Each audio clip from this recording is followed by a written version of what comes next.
Assalamualaikum warahmatullahi wabarakatuh. Anak-anak semua, bertemu kembali bersama saya Bapak Irwan Putra di hari ini, Senin tanggal 18 Januari tahun 2021. Kita akan melanjutkan pembelajaran kita terkait dengan manfaat makhluk hidup bagi lingkungan sekitar, bagian dari pembelajaran ilmu pengetahuan alam.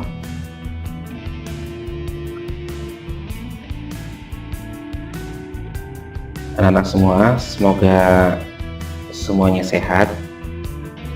Ingat pesan ibu, di tengah pandemi COVID-19 yang belum usai, selalu menggunakan masker, mencuci tangan dengan air mengalir, memakai sabun atau hand sanitizer, dan hindari kerumunan, selalu menjaga jarak. Nah, anak semua, makhluk hidup di sekitar kita, makhluk hidup terbagi dalam dua unit, yaitu tumbuhan dan hewan.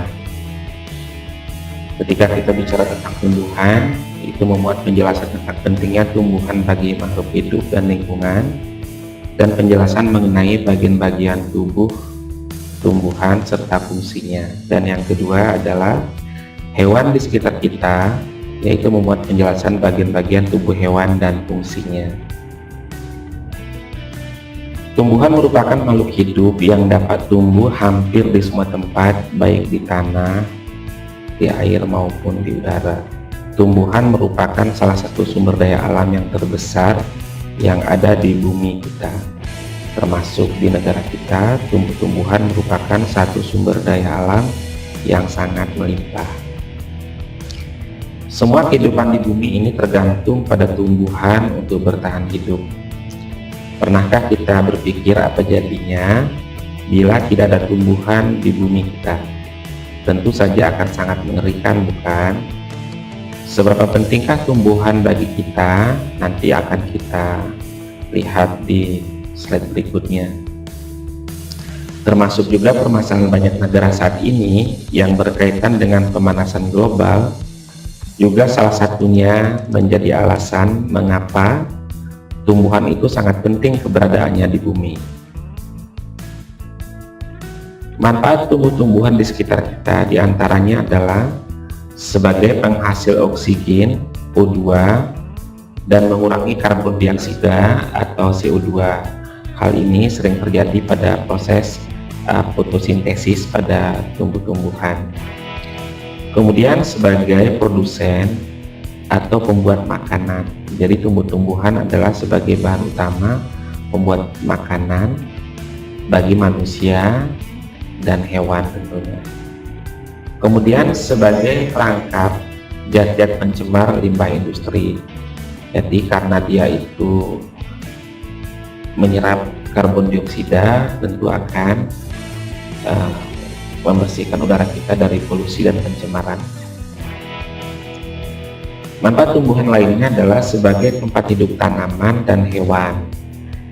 Dan terakhir dari slide ini adalah sebagai tempat perkembangbiakan sekaligus rumah bagi hewan-hewan yang ada.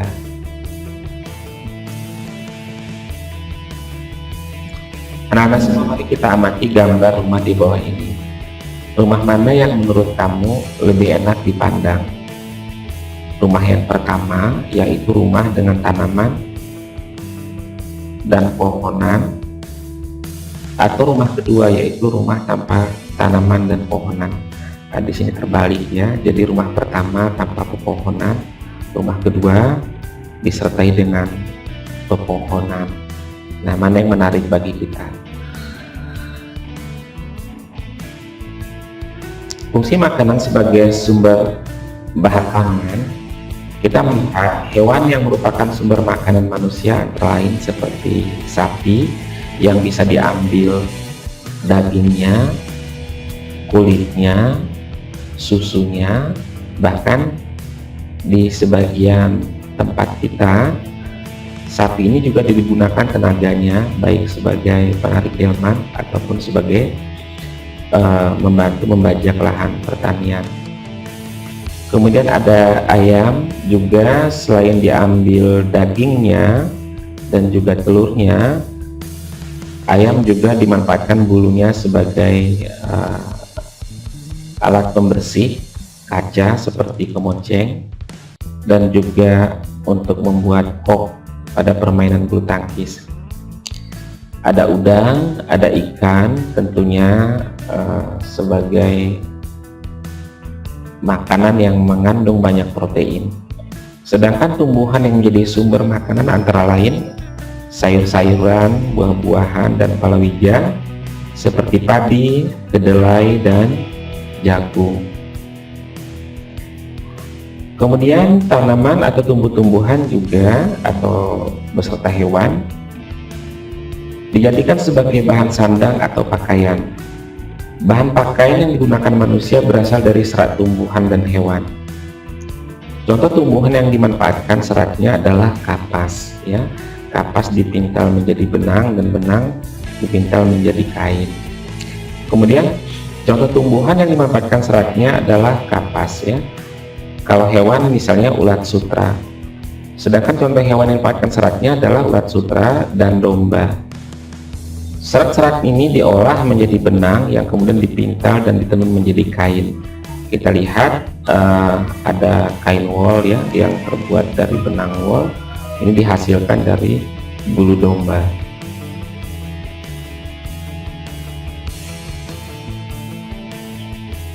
Kemudian juga tumbuhan-tumbuhan itu digunakan sebagai peralatan rumah tangga. Banyak perabot rumah tangga terbuat dari kayu yang berasal dari tumbuhan keras. Beberapa contoh adalah kayu dari pohon jati, pohon cendana, mahoni, dan pinus. Kita melihat ada perabotan-perabotan yang terbuat dari kayu.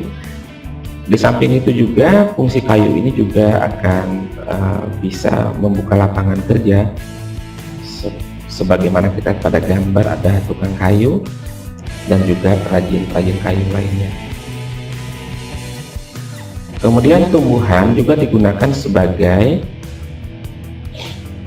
produk kesehatan, sumber bagi pembuatan obat-obatan. Juga ada hewan-hewan juga yang bisa digunakan sebagai obat. Kita melihat misalnya tumbuhan hewan dapat digunakan sebagai bahan obat-obatan. Berbagai tanaman obat seperti kunyit, jahe, temulawak, kumis kucing dimanfaatkan sebagai obat, terutama sebagai bahan dasar pembuatan jamu. Kemudian beberapa jenis hewan juga dimanfaatkan untuk obat-obatan seperti kadal, kelelawar, dan cacing. Anak-anak semua, mengapa tumbuhan penting? Tumbuhan diciptakan Tuhan untuk dimanfaatkan manusia. Tumbuhan sangat penting karena tumbuhan sebagai sumber bahan pangan bagi manusia dan hewan, sehingga kita dapat memperoleh gizi yang membuat tubuh kita tetap sehat dan segar. Kemudian melindungi manusia dari panas cahaya matahari sebagai tempat berteduh dan perlindungan bagi hewan dari hewan pemangsa lainnya. Tumbuhan sangat berguna untuk mencegah banjir dan longsor. Tumbuhan dapat digunakan sebagai bahan bangunan dan perabotan seperti meja, kursi, almari, dan lain-lainnya. Kemudian tumbuhan dapat digunakan sebagai bahan obat seperti dijelaskan tadi. Kemudian tumbuhan dapat digunakan sebagai bahan industri seperti kopi, teh, getah, karet, kelapa sawit, kertas, dan pensil yang bahannya berasal dari tumbuh-tumbuhan. Tumbuhan juga menghasilkan oksigen dan membuat udara menjadi lebih segar.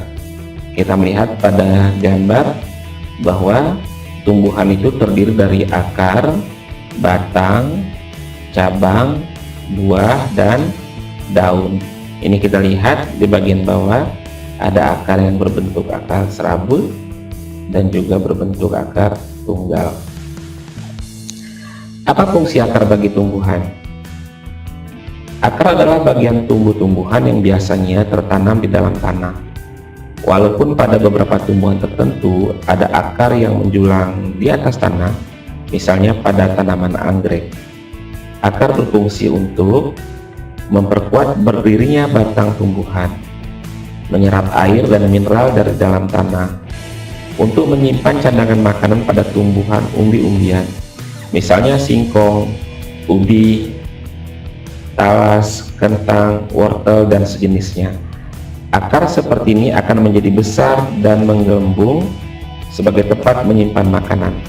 Pada akarnya tersimpan makanan yang bisa kita konsumsi. Berdasarkan bentuknya, akar dibedakan menjadi dua jenis, yaitu akar tunggang dan akar serabut. Ini pada gambar kita lihat, gambar sebelah kiri merupakan tumbuhan yang memiliki akar tunggang dan yang sebelah kanan memiliki akar serabut. Kemudian berdasarkan bentuknya,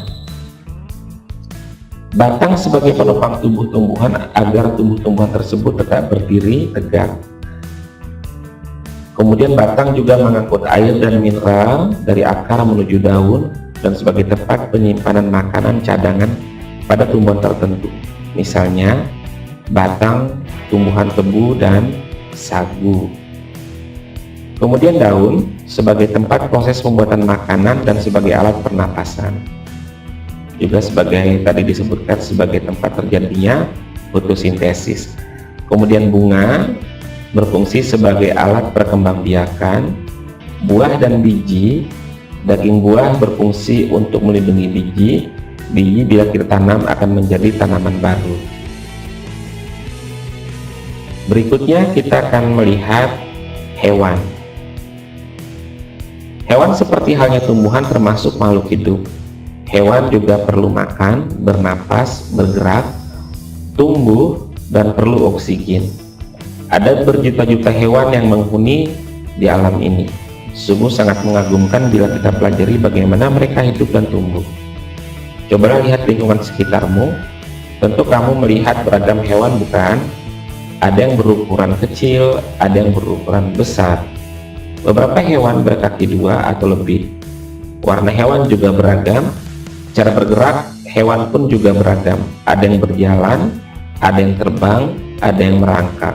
Ada beberapa hewan dapat berenang dan melompat. Seperti halnya tumbuhan, hewan juga memiliki bagian-bagian tubuh. Setiap bagian tubuh hewan memiliki fungsinya masing-masing.